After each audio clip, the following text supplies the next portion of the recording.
Hola, ¿cómo estás? Espero que te encuentres muy bien. Hoy vamos a conversar acerca del mínimo común múltiplo. En la clase anterior trabajamos la suma de fracciones homogéneas.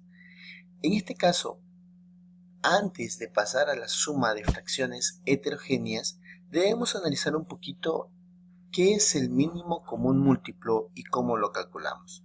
Pues bien, el mínimo común múltiplo se calcula descomponiendo números en función de sus factores primos. Es decir, en lugar de escribir 4, escribiríamos 2 por 2. En lugar de escribir 6, escribiríamos 2 por 3. Es decir, expresar un número en los números que se obtendrían al descomponerlos y que multiplicados entre sí me den el mismo número.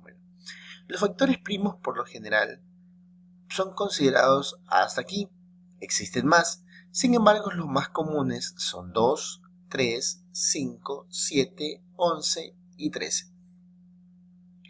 Dentro de esta descomposición de factores primos, vamos a tomar en consideración lo que se conoce como criterios de divisibilidad, es decir, saber cuándo puedo a un número dividirlo para 2 o lo que es lo mismo sacarle mitad, dividirlo para 3 o lo que es lo mismo sacarle tercera y el mismo proceso con el 5. Entonces, en los criterios de divisibilidad, para que un número sea divisible para 2, debería terminar en un número par, es decir, en 0, 2, 4, 6 u 8. Por ejemplo, de los números que están aquí abajo, 40 podría tener mitad o tiene mitad, 36 tiene mitad y 50 tiene mitad, porque el primero termina en 0, el segundo termina en 6 y el tercero también termina en 0. Para que un número tenga tercera o pueda ser dividido para 3, basta con considerar que la suma de sus dígitos sea divisible para 3. Por ejemplo, 40, si yo sumo 4 más 0, es 4, no es divisible para 3. Sin embargo, si yo tengo 36 y sumo 3 más 6, es 9. Ese sí es divisible para 3. 50, 5 más 0, 5, no es divisible para 3. Y por último, la divisibilidad para 5 se da cuando el número termina en 0 o en 5. Entonces, tomando en cuenta estos tres criterios de divisibilidad, vamos a descomponer los tres números que tenemos aquí abajo. Comencemos con el 40. Vamos en orden y yo digo que puede tener mitad porque termina en 0. Mitad de 40 es como si yo estuviese dividiendo 40 para 2. 20. Me doy cuenta que 20 sigue teniendo mitad. Entonces nuevamente saco mitad. Mitad de 20, 10. Noto que 10 sigue teniendo mitad, así que nuevamente saco mitad. Mitad de 10, 5. 5 ya no tiene mitad, pues no termina ni en 0, ni en 2, ni en 4, ni en 6, ni en 8.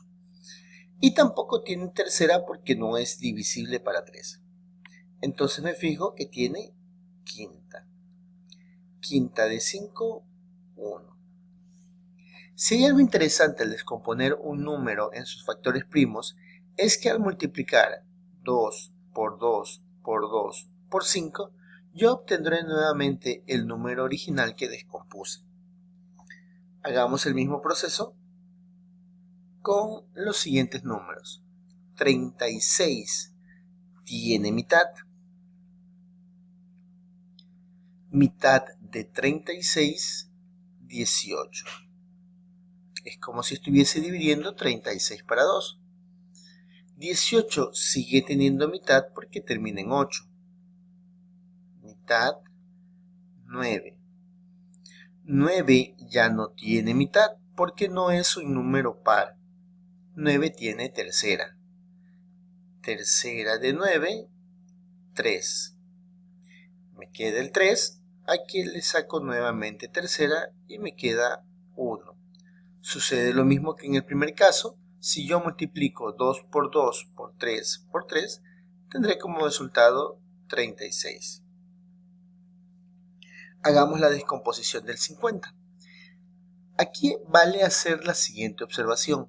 Si bien es cierto 50 es divisible para 5, debo mantener un orden en el momento en que yo saco el mínimo común múltiplo o descompongo en factores. Entonces, al terminar en 0, lo primero que debo hacer es sacar mitad. Mitad de 50, 25. 25 ya no tiene mitad. Si yo sumo 2 más 5 es 7, tampoco tiene tercera porque no es divisible para 3. Me doy cuenta que es divisible para 5.